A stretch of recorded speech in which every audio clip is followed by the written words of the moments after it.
It's Sunday, your solar plexus day. Now we're going to basically get into the Neptune in Pisces retrograde. So when Neptune is in Pisces right now, we are going through some form of dreams, illusions, and it's comfortable here. It's in his home. So it's his home. It's in a place to be. It's where it's want to be. It's in his territory. It's chilling right now. And Pisces has a constellation where it goes through your houses as well too. This is like the outer planets, but this is also a form of dreams, imaginations, and fantasies. And what's kind of like actually helping that out to make that possible is what you do on a day-to-day basis, which is routines, scheduling systems, and of course your practical natures, and that's dealing with Virgo.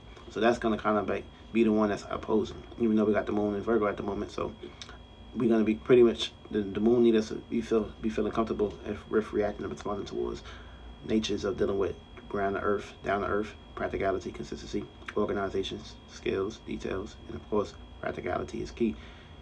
Devil in the details. But with Neptune and Pisces here, Neptune and Pisces want you to get away from the details, get away from practicality, dream, imagine. But when you dream, when you imagine, you gotta come down on earth too, because depending on how much time and energy, and depending on how much experiences that you pretty much put into that perspective of dreaming and fantasizing, you're gonna pretty much equip the desire, and that desire is gonna pretty much bring you down here, depending on how much energies and resonations that you resonate with, which can pretty much make you to be a human being down here. But we ain't human beings.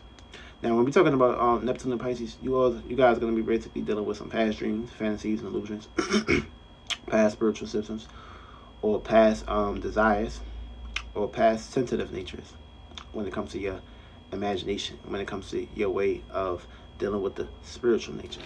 Now, Neptune and Pisces are going to pretty much reframe and remind you of the illusions that you've been pretty much placing yourself into. Now, these illusions can be good or bad. And these illusions can pretty much send you off on the path where you need to pretty much, get your shit together. So with Neptune and Pisces is going backwards, that means your dreams and fantasies and past dreams that you had are going to pretty much be popping back up. Past illusions are going to be pretty much popping back up. Past fantasies is going to pretty much be popping back up. And wherever you have this at in your house, your charts, this is going to kind of like be the area where you need to go ahead and, of course, focus your way of pretty much getting consistent in that area, and of course setbacking, and of course clearing out your perspective so you can be able to actually have a dream to come to you. Because when you have a whole lot of shit on your mind, you're going to pretty much mentally exhaust yourself, which means it's going to take time for your mind to pretty much go ahead and get back into its way of formulating and clearing out all that goddamn dirt and all them asteroids. So when that shit clearing out, it got to come back into the perspective of being able to be free and clear to receive a dream. When you got too much shit on your mind, you ain't gonna be able to actually bring this new shit. Now, if you got Neptune and Pisces in your 7th house, this is gonna place you into a characteristic natures of dealing with previous relationships, previous areas where you related with people, places, and things, previous things that you value are gonna kind of like pop back up within your perspective. Now, what's gonna oppose you is gonna be you. You're gonna be the opposer during this time, so be aware of that construct. Now, if you got this in your 8th house, you're going to be dealing with past, previous dreams and desires and manipulations when it comes to your deep desires, your deep alternative natures, and things that you had a deep interest into. These things will basically be popping back up. Also, what's going to kind of like throw you off is going to be your 2nd house. Unexpected changes in that area as well, too. Also, if you got this in your 9th house, you're going to be placed into the location, the area of dealing with past dreams, fantasies, and illusions when it comes to your experiences, beliefs, moralities, education, philosophies, and what you pretty much put your faith and belief in. Also, what's going to oppose you and throw you away in this perspective is your friends or the way you think, communicate, and analyze about things when it comes to the details and the routine aspects of what you're doing on a day-to-day basis. Now, if you got this in your 10th house, past, previous reputations, goals, duties, obligations that you had pretty much sold your name on a dotted line on is going to pretty much pop back up. So that means everything that you pretty much was conducting yourself and is going to pop back up during this time. Past illusions when it comes to your status, your reputations, and shit like that. Or you'll be basically dreaming about a whole lot of obstacles in these areas too, good or bad.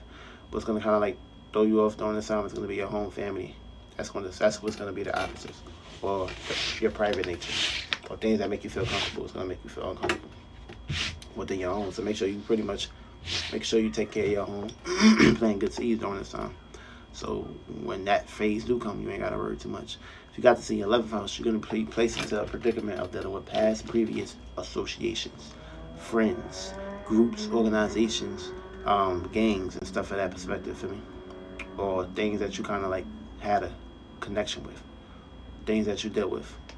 Now, what's gonna oppose you is gonna be your 5th house, which is your creative endeavors, your self endeavors, the way you express yourself, or the way others are expressing themselves towards you is going to be pretty much the opposing energy for me. Someone's going to want to stand out, or you may basically want to be feeling need to basically stand out.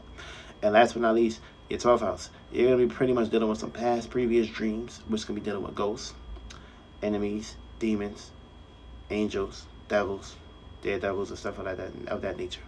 Now, what's going to kind of like oppose you is going to be your work, things that you're doing on a day-to-day basis. So try not to bring too much of that negativity within your 12th house, and you'll be all right.